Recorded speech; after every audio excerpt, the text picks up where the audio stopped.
Hi friends, welcome back to ಟ್ರೂಸಿಕ official. ನಾನು Chetan CK. ಇವತ್ತಿನ ಈ ಒಂದು ವಿಡಿಯೋದಲ್ಲಿ ನಿಮಗೆ ಕನ್ನಡ ವಿಷಯದ ಸೆಕೆಂಡ್ PUC ಕನ್ನಡ ವಿಷಯದ ಟಾಪರ್ ಆನ್ಸರ್ ಶೀಟ್ ನೋಡೋಣ. 80ಕ್ಕೆ 80 ಅಂಕ ಪಡೆದ ವಿದ್ಯಾರ್ಥಿ ಉತ್ತರ ಪತ್ರಿಕೆ. ಈ ರೀತಿ ಬರೆದರೆ ನೀವು ಕೂಡ 80ಕ್ಕೆ 80 ಅಂಕ ಆರಾಮಾಗಿ ಪಡ್ಕೋಬೋದು ಮತ್ತು ಸ್ಕೋರ್ನು ಕೂಡ ಮಾಡ್ಬೋದು. ಸಂಪೂರ್ಣ ಉತ್ತರ ಪತ್ರಿಕೆ ನೋಡೋಣ. ಇದು ಹೋದ ವರ್ಷ ನಡೆದಂಥ 2025ರ ವಾರ್ಷಿಕ ಪರೀಕ್ಷೆಯಲ್ಲಿ ನಡೆದಂಥ ಕ್ವಶನ್ ಪೇಪರು ವಿದ್ಯಾರ್ಥಿ ಉತ್ತರ ಪತ್ರಿಕೆ. ಅರ್ಥ ಆಯ್ತಾ? ತುಂಬಾ ಇಂಪಾರ್ಟೆಂಟು, ನೋಡ್ಕೊಂಡು ಹೋಗಿ. ಈ ರೀತಿ ಬರೆದರೆ ನಿಮಗೆ 80ಕ್ಕೆ 80 ಅಂಕ ಖಂಡಿತ ಕೊಡ್ತಾರೆ ಮತ್ತು ಸ್ಕೋರ್ ಮಾಡೋದು ಕೂಡ ಹೆಲ್ಪ್ ಆಗ್ತದೆ. ಖಂಡಿತ ಕೊನೆಯವರೆಗೆ ನೋಡಿ, ನಿಮಗೆ ಸಂಪೂರ್ಣ ಉತ್ತರ ಪತ್ರಿಕೆ ತೋರಿಸ್ತೀನಿ. ಓಕೆ, ಹೇಳ್ತಾ ಹೋಗ್ತೀನಿ. ಅವರು ತಪ್ಪು ಮಾಡಿದ್ರು ಕೂಡ ಯಾವತ್ತು ಮಾರ್ಕ್ಸ್ನ ಕೊಟ್ಟಿದ್ದಾರೆ ಅಂತ. ಬನ್ನಿ ಇವತ್ತಿನ ಈ ಒಂದು ಶುರು ಮಾಡೋಣ. ಅದಕ್ಕೆ ಮುಂಚೆ ಯಾರೆಲ್ಲ ಫಸ್ಟ್ ಟೈಮ್ ನಮ್ಮ ಒಂದು ಚಾನಲ್ ನೋಡ್ತಿದ್ದೀರಾ ಅಥವಾ ಚಾನಲ್ ಸಬ್ಸ್ಕ್ರೈಬ್ ಇಲ್ಲ, ತಪ್ಪಿದಲ್ಲಿ ಚಾನಲ್ನ ಸಬ್ಸ್ಕ್ರೈಬ್ ಮಾಡ್ಕೊಳ್ಳಿ. ಯಾಕಂದರೆ ಇದೇ ರೀತಿ ನಿಮಗೆ ನಿಮ್ಮೊಂದು ಸೆಕೆಂಡ್ PUC ಆನ್ಯುವಲ್ ಎಕ್ಸಾಮ್ 2026 ಮುಗಿಯುವವರೆಗೆ ಎಲ್ಲ ವಿಷಯಗಳ ಪಾಸಿಂಗ್ ಪ್ಯಾಕೇಜ್ಗಳು, ಸ್ಕೋರಿಂಗ್ ಪ್ಯಾಕೇಜ್ಗಳು, ಪಿಕ್ಸ್ ಬರುವಂಥ ಪ್ರಶ್ನೆಗಳು, ಅದೇ ರೀತಿ ಎಲ್ಲ ವಿಷಯಗಳ ಕ್ವಶನ್ ಪೇಪರ್ಗಳು. ಅಷ್ಟೇ ಅಲ್ಲದೆ ಇದೇ ರೀತಿ ಆರ್ಟ್ಸು, ಕಾಮರ್ಸ್, ಸೈನ್ಸ್ ವಿಷಯಗಳ ಎಲ್ಲ ಟಾಪರ್ ಆನ್ಸರ್ ಶೀಟ್ಗಳು 80ಕ್ಕೆ 80 ಕೂಡ ಉತ್ತರ ಪತ್ರಿಕೆಗಳು ಯಾರು ಹಾಕ್ತೀವಿ. ಎಲ್ಲ ಬೇಕು ಅಂತ ಅನ್ನೋರು ಈಗಲೇ ಚಾನಲ್ನ ಸಬ್ಸ್ಕ್ರೈಬ್ ಮಾಡ್ಕೊಳ್ಳಿ, ಕರೆಕ್ಟಾಗಿ ಮಾಡ್ಕೊಳ್ಳಿ. ನೀವು ಮಾಡ್ಕೊಂಡ್ರೆ ಮಾತ್ರ ಎಲ್ಲ ವಿಡಿಯೋಗಳು ಸಿಗ್ತವೆ. ಮಾಡಿದ್ರಾ? ಜೊತೆಗೆ ವಿಡಿಯೋ ಲೈಕ್ ಮಾಡಿಬಿಟ್ಟು ಎಲ್ಲ ಫ್ರೆಂಡ್ಸ್ ಶೇರ್ ಮಾಡಿ. ಯಾರೆಲ್ಲ ಫ್ರೆಂಡ್ಸ್ ನಮಗೆ ಸೆಕೆಂಡ್ PUCಲಿ ಅವರು ಶೇರ್ ಮಾಡಿ. ಅವ್ರಿಗೂ ಗೊತ್ತಿರೋದಿಲ್ಲ ಯಾವತ್ತು ಬರಬೇಕಂತ, ಖಂಡಿತ ಒಬ್ಬರಿಗಾದ್ರು ಶೇರ್ ಮಾಡಿ. ಓಕೆ, ಬನ್ನಿ ಇವತ್ತಿನ ಈ ವಿಡಿಯೋನ ಶೇರ್ ಮಾಡೋಣ. ಪ್ರತಿಯೊಂದು ಅಬ್ಸರ್ವ್ ಮಾಡಿ, ಅವರು ಯಾವ ಪ್ರಶ್ನೆನ ಯಾವತ್ತು ಬರೆದಿದ್ದಾರೆ ಅಂತ ಅಬ್ಸರ್ವ್ ಮಾಡಿ. ನೀವು ನಿಮಗೆ ಈ ರೀತಿ ಒಂದು ಆನ್ಸರ್ ಬುಕ್ಲೆಟ್ ಕೊಡ್ತಾರೆ. ಆ ಆನ್ಸರ್ ಬುಕ್ಲೆಟು ಪ್ರತಿಯೊಬ್ಬರು ಕೊಡ್ತಾರೆ. ಅದನ್ನು SLC ಆಗಿರ್ಬೋದು, PUC ಆಗಿರ್ಬೋದು ಮತ್ತು ಅದರ್ ಎಕ್ಸಾಮಿನೇಷನ್ಸ್ಗೆ ಇದೇ ಬುಕ್ಲೆಟ್ ಕೊಟ್ಟಿರ್ತಾರೆ. ಓಕೆ, ಒಂದೇದು ಡೇಟನ್ನು ಹಾಕಬೇಕು. ಡೇಟ್ ಅಂದರೆ ಏನು? ಒಂದು ತಿಂಗಳನ್ನ ಬರಬೇಕು, ಆಮೇಲೆ ವರ್ಷನ ಬರಬೇಕು. ಅರ್ಥ ಆಯ್ತಾ? ಮಂತು, ಇಯರ್ ಬರಬೇಕು. ಆಮೇಲೆ ನೋಂದಣಿ ಸಂಖ್ಯೆ ಇರ್ತದೆ, ರಿಜಿಸ್ಟರ್ ನಂಬರು ನಿಮ್ಮ ಹಾಲ್ ಟಿಕೆಟಲ್ಲಿ ಇರ್ತದೆ. ಇದು ಹಾಲ್ ಟಿಕೆಟಲ್ಲಿ ನೋಂದಣಿ ಸಂಖ್ಯೆ ಕೊಟ್ಟಿರ್ತಾರೆ, ಅದನ್ನ ನಮೂದಿಸಬೇಕು. ನಂತರ ಆನ್ಸರ್ ಬುಕ್ಲೆಟ್ SI ನಂಬರು, ಇದು ಅದೇ ಡೈರೆಕ್ಟ್ ಇರ್ತದೆ, ಪ್ರಿಂಟಾಗಿ ಬಂದಿರ್ತದೆ, ಇನ್ನು ಬರೆಯುವ ಅವಶ್ಯಕತೆ ಇಲ್ಲ. ನಂತರ ಮಾಧ್ಯಮ, ಮೀಡಿಯಮು, ನೀವು ಕನ್ನಡ ಮೀಡಿಯಮ, ಇಂಗ್ಲೀಷ್ ಮೀಡಿಯಮ ಬರೀಬೇಕು.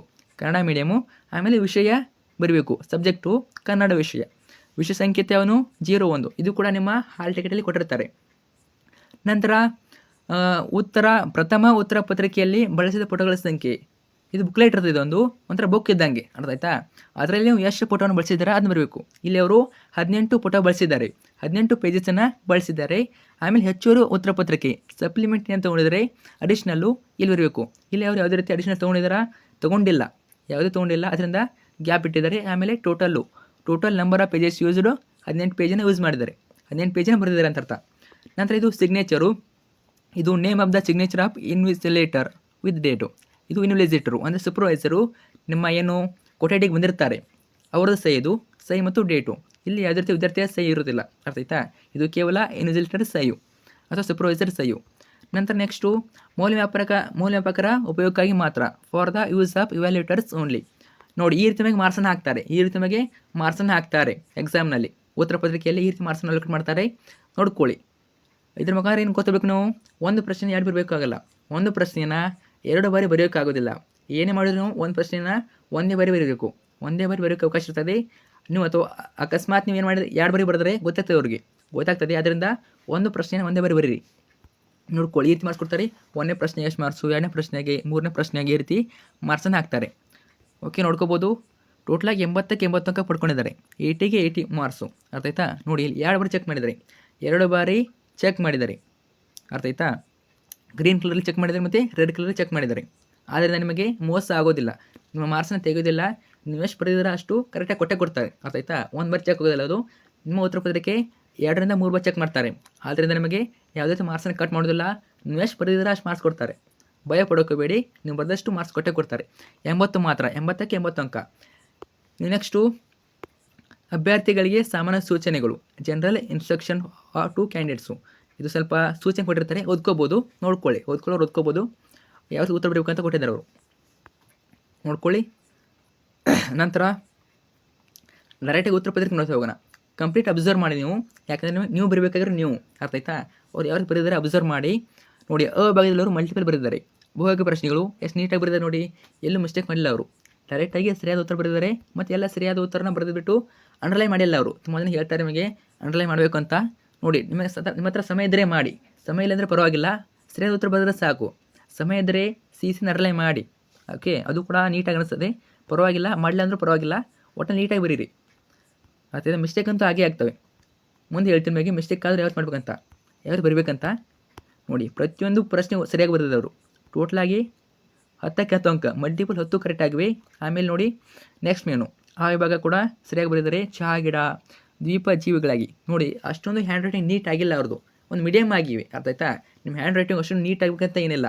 ಅದೇ ಒಂದು ಮೀಡಿಯಮ್ ಇದ್ದರೂ ಪರವಾಗಿಲ್ಲ, ಆದರೆ ಓದೋರಿಗೆ ಅರ್ಥ ಆಗಬೇಕು. ದೀರ್ಘ ಆಗಿರ್ಬೋದು, ಓದೋರಿಗೆ ಅರ್ಥ ಆದರೆ ಸಾಕು.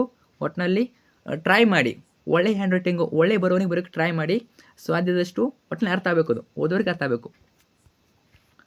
ನೋಡಿ ಯಾವತ್ತು ನೀಟಾಗಿವೆ, ಅಷ್ಟೊಂದು ಹ್ಯಾಂಡ್ ರೈಟಿಂಗ್ ನೀಟ್ ಅಂತ ಅನ್ನಲ್ಲ, ಒಟ್ಟಿನಲ್ಲಿ ಅರ್ಥ ಆಗ್ತವೆ ನೋಡಿ. ಆಮೇಲೆ ಹೊಂದಿಸಿ ಬರೆಯಿರಿ, ಇವು ಕೂಡ ಸರಿಯಾಗಿ ಬರೆದಿದ್ದಾರೆ ನೋಡಿ. ನಿಮ್ಮ ಹ್ಯಾಂಡ್ ರೈಟಿಂಗ್ ಆಲ್ಮೋಸ್ಟ್ ಈ ರೀತಿ ಬರೀತೀರ ಅನ್ಕೋತೀನಿ. ಸೊ ಪರವಾಗಿಲ್ಲ, ಒಟ್ಟಿನಲ್ಲಿ ಸರಿಯಾಗಿ ಬರೀರಿ. ಆಲ್ಮೋಸ್ಟ್ ಟ್ರೈ ಮಾಡಿ. ಒಂದು ಸಲ ಏನು ಮಾಡ್ತೀರಿ ನೀವು, ಸ್ಟಾರ್ಟಿಂಗಲ್ಲಿ ನೀಟಾಗಿ ಬರೀತೀರ, ಆದರೆ ಮುಂದೆ ಹೋದಾಗ ನನಗೆ ಸ್ವಲ್ಪ ನೀಟಾಗಿ ಬರೆಯೋದಿಲ್ಲ. ಆಯ್ತು ಮಾಡ್ಕೋಬೇಡಿ, ಒಂದೇ ರೀತಿ ಬರೀರಿ. ಟೈಮ್ ಮ್ಯಾನೇಜ್ ಮಾಡ್ಕೊಳ್ಳಿ, ಟೈಮ್ ಮ್ಯಾನೇಜ್ ಮಾಡ್ಕೊಂಡು ಕರೆಕ್ಟಾಗಿ ಬರೀರಿ. ನೋಡ್ಕೊಳ್ಳಿ, ಇಲ್ಲಿ ಮಿಸ್ಟೇಕ್ ಮಾಡಿದ್ರು ಅವರು ಆ ವಿಭಾಗ ಏನು 2 marks sense, 2 marks sense mistake ಆಗಿವೆ. ಇಲ್ಲಿ 2 ಬಾವುಗಳು, ತನ್ನ 2 ಬಾವುಗಳು, ಇಲ್ಲಿ ತನ್ನ ಅಂತ ಬರೀ ಇನ್ನೊಂದು ಬರೆದಿದ್ದಾರೆ ತನ್ನ ಅಂತ.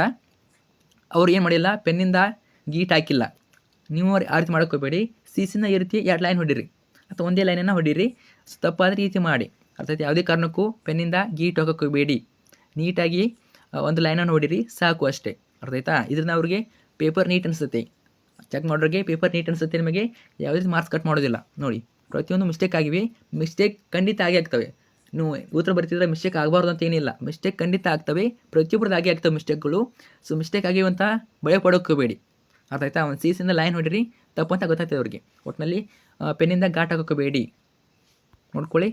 ಸೊ ಅಂಡರ್ಲೈನ್ ಮಾಡಿದ್ದಾರೆ ನೋಡು, ಕೆಲವಷ್ಟು ಅಂಡರ್ಲೈನ್ ಮಾಡಿದ್ದಾರೆ. ನಿಮ್ಮ ಹತ್ರ ಸಮಯ ಇದ್ದರೆ ಮಾಡಿ. ಸೊ ಆಲ್ಮೋಸ್ಟ್ ಮಾಡಿ, ಪರೀಕ್ಷೆ ಕೊನೆಗೆ 1-2 ನಿಮಿಷ ಟೈಮ್ ಇಟ್ಕೊಂಡ್ಬಿಟ್ಟು ಅಂಡರ್ಲೈನ್ ಮಾಡಿ. ಸೊ ಅದರಿಂದ ನಮಗೆ ಅವ್ರು ನೀಟ್ ಅನಿಸುತ್ತದೆ. ಎಲ್ಲ ಓದಲ್ಲ ಅವರು, ನೀವು ಅಂಡರ್ಲೈನ್ ಮಾಡಿ ಅದನ್ನ ಮಾತ್ರ ಓದ್ತಾರೆ. ಅದನ್ನು ಅಂಡರ್ಲೈನ್ ಮಾಡಿ ನೋಡಿ, ನೀಟಾಗಿ ನೋಡ್ಕೊಳ್ಳಿ ನೀವು. ಸೊ ಅವ್ರು ಏನು ಮಾಡಿದ್ದಾರೆ ಅಂತ ಮತ್ತೊಂದು ಪಾಯಿಂಟ್ ಹೇಳಿದೆ ನಿಮಗೆ, ವೇಟ್ ಮಾಡಿ ನೋಡಿ. ಶಿಲುಬೆಗೆ ಚದುರ ಗುಣಗಳು, ರೈಫಲ್, ಬಾಂಬ್ ನೋಡಿ, ಟ್ಯಾಂಕರ್, ಗ್ರೆನೇಡ್ಗಳ ರೂಪ ತಾಳ್ವೆ ನೋಡಿ. ಅವರು ಎಲ್ಲ ಪ್ರಶ್ನೆ ಬರೆದಿದ್ದಾರೆ, 10 ಕ್ವಶನ್ ಕೂಡ ಬರೆದಿದ್ದಾರೆ. ಅರ್ಥ ಆಯ್ತಾ? 10 ಕ್ವಶನ್ ಬರೆದಿದ್ದಾರೆ. ನೀವು ಕೂಡ ಬರೀಬೋದು, ನೀವು ಕೂಡ ಬರೀರಿ. 10 ಕ್ವಶನ್ ಕೂಡ ಬರೀ, ನಿಮಗೆ ಗೊತ್ತಾಗುತ್ತೆ ಬರೀರಿ. ನಿಮಗೆ ಗೊತ್ತಾಗುತ್ತೆ ಖಂಡಿತ 10 ಕ್ವಶನ್ ಬರೀರಿ. ಯಾಕಂದ್ರೆ ನೋಡಿ, 1-2 ಪ್ರಶ್ನೆ ತಪ್ಪಾದ್ರ ಮೇಲೆ ಉಳಿದ ಪ್ರಶ್ನೆ ಸರಿಯಾಗ್ತವೆ. ಅರ್ಥ ಆಯ್ತಾ? ನೋಡಿ, ಹೌದು ಕೆಲವು ಪ್ರಶ್ನೆ ತಪ್ಪಾಗಿವೆ, ಅವರು 10 ಕ್ವಶನ್ ಬರೆದಿದ್ದರಿಂದ ಆ ಪ್ರಶ್ನೆನ ತಗೊಂಡಿದ್ದಾರೆ. ಫಾರ್ ಎಕ್ಸಾಂಪಲ್ ನೋಡಿ, ಇದು ನೋಡಿ, ಇದು ತಪ್ಪಾಗಿಲ್ಲ, ಎಕ್ಸಾಂಪಲ್ ಹೇಳ್ತಾ ಇದ್ದೀನಿ. 24ನೇ ಪ್ರಶ್ನೆ ತಪ್ಪಾಯಿತು ಅಂತ ಇಟ್ಕೊಳ್ಳಿ.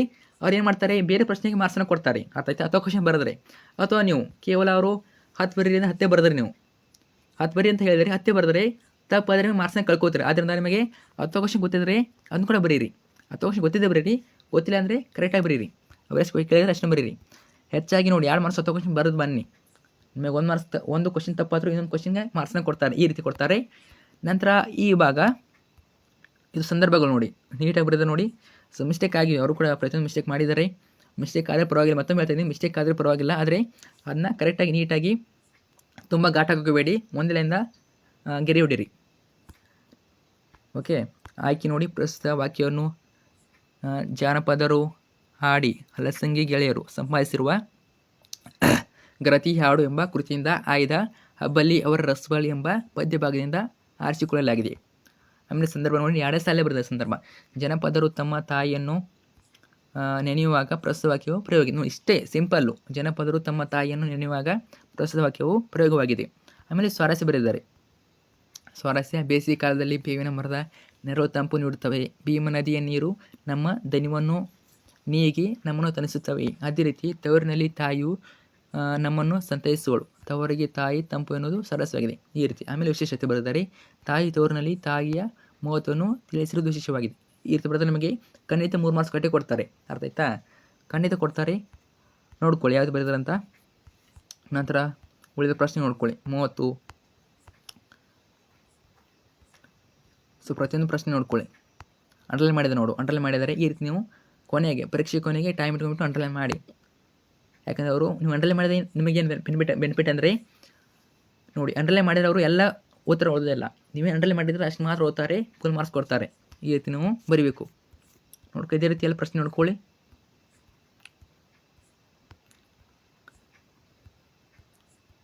ನೋಡ್ಕೊ ಎಲ್ಲಿ ಮಿಸ್ಟೇಕ್ ಮಾಡಿದ್ದಾರೆ, ಎಲ್ಲಿ ಮಿಸ್ಟೇಕ್ ಮಾಡಿಲ್ಲ. ಆಲ್ಮೋಸ್ಟ್ ಅವರು 10 ಕ್ವಶನ್ ಕೂಡ ಬರೆದಿದ್ದಾರೆ ನೋಡಿ, 10 ಕ್ವಶನ್ ಕೂಡ ಬರೆದಿದ್ದಾರೆ. ಆದ್ದರಿಂದ ಅದು ಔಟ್ ಆಫ್ ಔಟ್ ಆಗಿದೆ.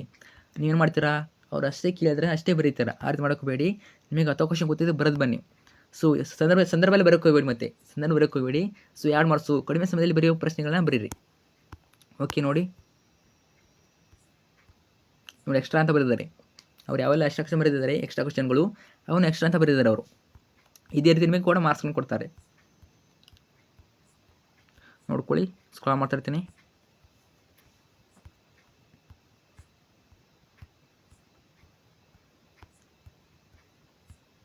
ನೋಡಿ 2 ಬಾರಿ ಚೆಕ್ ಮಾಡಿದರೆ ನಿಮ್ಮ ಪೇಪರನ್ನು 2 ಬಾರಿ ಚೆಕ್ ಮಾಡ್ತಾರೆ. ಒಂದೇ ಬಾರಿ ಯಾವುದೇ ಕಾರಣಕ್ಕೂ ಚೆಕ್ ಆಗೋದಿಲ್ಲ. ಒಂದೇ ಬಾರಿ ಯಾವುದೇ ಕಾರಣಕ್ಕೂ ಚೆಕ್ ಆಗೋದಿಲ್ಲ. 2 ಬಾರಿ ಚೆಕ್ ಮಾಡ್ತಾರೆ. ನೀವು ಓದ್ಕೊಳ್ಳಿ, ನಾನು ಪ್ರತಿಯೊಂದು ಓದಿ ಹೇಳೋದಿಲ್ಲ, ಓದ್ಕೊಳ್ಳಿ.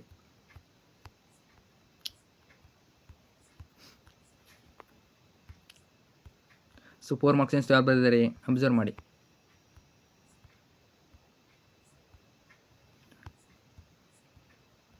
ನೋಡಿ ಅವರು ಎಷ್ಟು 40 ಕ್ವಶನ್ ಕೂಡ ಬರೆದಿದ್ದಾರೆ. ಅರ್ಥ ಆಯ್ತಾ? ಸೊ ಇದು ಪದ್ಯ ಕೊಟ್ಟಿರ್ತಾರೆ, ಅದ್ರ ಮೇಲೆ ಕ್ವಶನ್ ಕೇಳಿರ್ತಾರೆ, ಅದನ್ನು ಕೂಡ ಬರೆದಿದ್ದಾರೆ ಅವರು.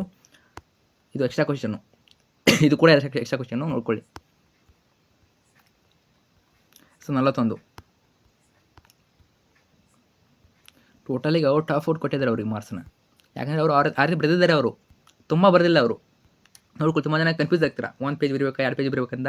ಇಷ್ಟು ಬರೀರಿ ಸಾಕು, ನಿಮ್ಮದು ಪೇಜ್ ಲೆಕ್ಕ ಹಾಕೋದಿಲ್ಲ ಅವರು. ಅರ್ಥ ಆಯ್ತಾ? ನಿಮ್ಮ ಉತ್ತರ ಸರಿಯಾಗಿದ್ದರೆ ಕಡಿಮೆ ಬರೆದ್ರು ನಿಮಗೆ ಮಾರ್ಕ್ಸ್ ಕೊಡ್ತಾರೆ.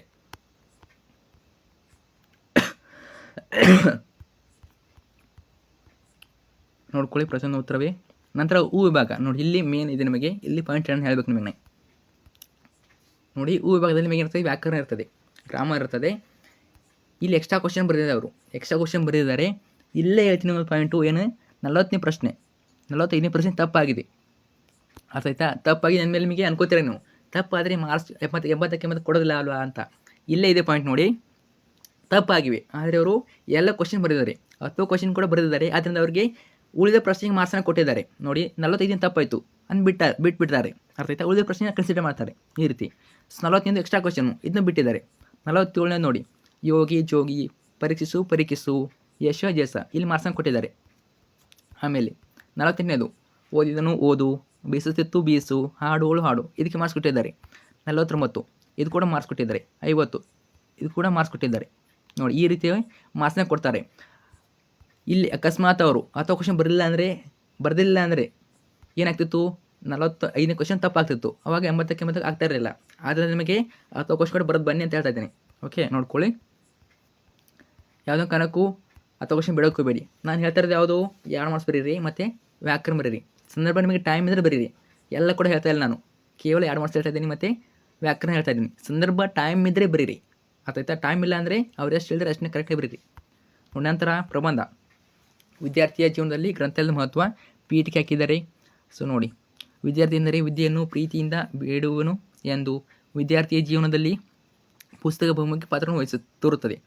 ಏನು ನಿಮ್ಮದು ಪೂರ್ತಿ ಕನ್ನಡ ಭಾಷೆ ಹಿನ್ನೆಲೆಯಲ್ಲಿ ಅವ್ರಿಗೆ ಯಾವ ರೀತಿ ಅರ್ಥ ಆಗಿದೆ ಅವರಿಗೆ ಆ ರೀತಿ ಬರೆದಿದ್ದಾರೆ. ಓಕೆ, ಸುವರ್ಣೆ ಈ ರೀತಿ ನೀಟಾಗಿ ಬರಬೇಕು. ಸೊ ಕೊಡ್ತಾರೆ ಮಾರ್ಕ್ಸು, ಖಂಡಿತ ಕೊಡ್ತಾರೆ. ಉಪಸಂಹಾರ ಟೋಟಲಾಗಿ 4 ಮಾರ್ಕ್ಸ್ ಕೊಟ್ಟಿದ್ದಾರೆ ನೋಡಿ. ನಂತರ ಪತ್ರ ನೀಟಾಗಿ ಬರೆದಿದ್ದಾರೆ, ಇವರಿಂದ, ಆಮೇಲೆ ಇವರಿಗೆ, ಮಾನ್ಯರೇ, ವಿಷಯ. ನೋಡಿ ಅವರು ಮಿಸ್ಟೇಕ್ ಮಾಡಿದ್ದಾರೆ, 4 ದಿನ ಗದ ಮಾಡಿದ್ದಾರೆ. ಅರ್ಥ ಆಯ್ತಾ? ದಿನ ಗದ ಮಾಡಿದ್ದಾರೆ, ಆದರೂ ಕೂಡ ಅವ್ರ ಮಾರ್ಕ್ಸನ್ನು ತೆಗೆದಿಲ್ಲ. ಅರ್ಥ ಆಯ್ತಾ? ನೋಡಿ ಈ ರೀತಿ ನಿಮಗೂ ಕೂಡ ಮಿಸ್ಟೇಕ್ ಆಗ್ತವೆ. ನೀವು ಅನ್ಕೋತೀರ, ಈ ಮಿಸ್ಟೇಕ್ ಆಯ್ತು ನನಗೆ ಮಾರ್ಕ್ಸ್ ಕೊಡಲಿಲ್ಲ ಅಂತ. ಆ ರೀತಿ ಮಾಡೋದಿಲ್ಲ. ಉತ್ತರ ಸ್ವಲ್ಪ ತಪ್ಪಾದರೂ ಮಾರ್ಕ್ಸನ್ನು ಕೊಡ್ತಾರೆ. ಪೂರ್ತಿ ತಪ್ಪಾಗಬಾರ್ದು, ಮತ್ತೆ ಪೂರ್ತಿ ಉತ್ತರ ತಪ್ಪಾಗಬಾರ್ದು. 1-2 ಮಿಸ್ಟೇಕ್ ಆಗೇ ಆಗ್ತವೆ ಖಂಡಿತ. 80ಕ್ಕೆ 80 ಬರೆದು ಕೂಡ ಅವರು ತುಂಬ ಮಿಸ್ಟೇಕ್ ಮಾಡಿರ್ತಾರೆ. ಆದರೂ ಕೂಡ ಅವರು ಭಾಷೆ ಕರೆಕ್ಟ್ ಆಗಿದ್ದರೆ, ಬರವಣಿಗೆ ಕರೆಕ್ಟ್ ಆಗಿದ್ದರೆ ಮಾರ್ಕ್ಸನ್ನ ಕೊಡ್ತಾರೆ. ನೋಡಿ ಮಿಸ್ಟೇಕ್ ಆದರೂ ಅವರು 4ಕ್ಕೆ 4 ಅಂಕ ಕೊಟ್ಟಿದ್ದಾರೆ. ಓಕೆ, ವಿಶ್ವಾಸಿ ಆಗೋದು ವಿಶ್ವಾನಿಯಾಗಿದೆ. ಸೊ ಅದು ಕೂಡ ಮಾರ್ಕ್ಸನ್ನು ತೆಗೆದಿಲ್ಲ, ಅವರು ಕೊಟ್ಟಿದ್ದಾರೆ ಮಾರ್ಕ್ಸನ್ನು. ಓಕೆ ನೋಡ್ಕೊಳ್ಳಿ, ಈ ರೀತಿ ಮಿಸ್ಟೇಕ್ ಆದರೂ ಕೂಡ ನಮಗೆ ಮಾರ್ಕ್ಸನ್ನ ಕೊಡ್ತಾರೆ. ಎಲ್ಲ ಅಂತ ಕೊಡೋದಿಲ್ಲ, ಮತ್ತೆ ಎಲ್ಲ ಕೊಡೋದಿಲ್ಲ, ಕೆಲವಷ್ಟು ಪ್ರಶ್ನೆಗಳಿಗೆ ಮಾತ್ರ. ಅರ್ಥ ಆಯ್ತಾ? ಸೊ ಇಷ್ಟೊಂದು 50 ರೂಪಾಯಿದಕ್ಕೆ ಲಾಸ್ಟಿಗೆ ಈ ರೀತಿ ಹಾಕ್ತಾರೆ, ಸೀಲನ್ನು ಮುಕ್ತವಾಗಿದೆ ಅಂತ. ಆಮೇಲೆ ಸಹಿ ಮಾಡ್ತಾರೆ. ಯಾರು ಸಹಿ ಮಾಡ್ತಾರೆ? ಇನ್ವಿಜಿಲೇಟರು, ನಿಮ್ಮ ಸೂಪರ್ವೈಸರ್ ಸಹಿ ಮಾಡ್ತಾರೆ. ಸೊ ಇಷ್ಟು ಒಂದು ಉತ್ತರ ಪತ್ರಿಕೆ ಇದೇ ರೀತಿ ನಿಮಗೆ ಆರ್ಟ್ಸು ಕಾಮರ್ಸ್ ಸೈನ್ಸ್ ಎಲ್ಲ ಕೂಡ ಹಾಕ್ತೀನಿ. ಎಲ್ಲ ವಿಷಯ ನೋಡ್ಕೊಳ್ಳಿ, ಪ್ರತಿಯೊಂದು ವಿಷಯ ನೋಡ್ಕೊಳ್ಳಿ ಯಾವ ರೀತಿ ಬರೆದಿದ್ದಾರೆ ಅಂತ. ಆ ರೀತಿ ನೀವು ಬರೆದ್ರೆ ಫುಲ್ ಮಾರ್ಕ್ಸ್ ಕೊಡ್ತಾರೆ. ಭಯ ಹೋಯ್ತಲ್ವಾ, ತುಂಬ ಜನ ಭಯ ಪಡ್ತೀರಾ ಏನಾದ್ರು ಮಿಸ್ಟೇಕ್ ಆದರೆ ಮಾರ್ಕ್ಸ್ ಕೊಡಲ್ಲ ಅಂತ, ಕೊಡ್ತಾರೆ. ಭಯ ಪಡೋಕ್ಕೆ ಬೇಡಿ, ಒಟ್ಟಿನಲ್ಲಿ ನೀಟಾಗಿ ಬರೀರಿ. ಹ್ಯಾಂಡ್ ರೈಟಿಂಗ್ ಬರಲೇಬೇಕು ನೀಟಾಗಿ. ಸೊ ಟ್ರೈ ಮಾಡಿ, ಅರ್ಥ ಆಯ್ತಾ. ತುಂಬ ಜನ ಏನು ಮಾಡ್ತೀರಾ, ಸ್ಟಾರ್ಟಿಂಗಲ್ಲಿ ಚೆನ್ನಾಗಿ ಬರೀತೀರಾ, ಕೊನೆಗೆ ಬಂದ ನನಗೆ ನೀಟಾಗಿ ಬರೋದಿಲ್ಲ. ಆ ರೀತಿ ಮಾಡ್ಕೋಬೇಡಿ. ಟೈಮ್ ಮ್ಯಾನೇಜ್ಮೆಂಟ್ ಮಾಡಿಕೊಂಡು ಟೈಮನ್ನು ಉಳಿಸ್ಕೊಂಡ್ಬಿಟ್ಟು ಚೆನ್ನಾಗಿ ಬರೀರಿ, ಅಂಡರ್ಲೈನ್ ಮಾಡಿ. ಸೊ ಚೆನ್ನಾಗಿ ಬರೀರಿ, ಅಲ್ಲಿ ಕೂಡ ಆಲ್ ದ ಬೆಸ್ಟ್. ಜೊತೆಗೆ ಈಗಲೇ ಚಾನಲ್ಗೆ ಸೆಕೆಂಡ್ PUCಗೆ ಅನಾಲಿಸಮ್ಗೆ ಪಾಸಿಂಗ್ ಪ್ಯಾಕೇಜ್ಗಳು ಸ್ಕೋರಿಂಗ್ ಪ್ಯಾಕೇಜ್ ಹಾಕಿರ್ತೀನಿ, ಅವನು ಚೆನ್ನಾಗಿ ಓದ್ಕೊಳ್ಳಿ. ಫ್ರೆಂಡ್ಸ್ ಶೇರ್ ಮಾಡಿ. Thank you so much.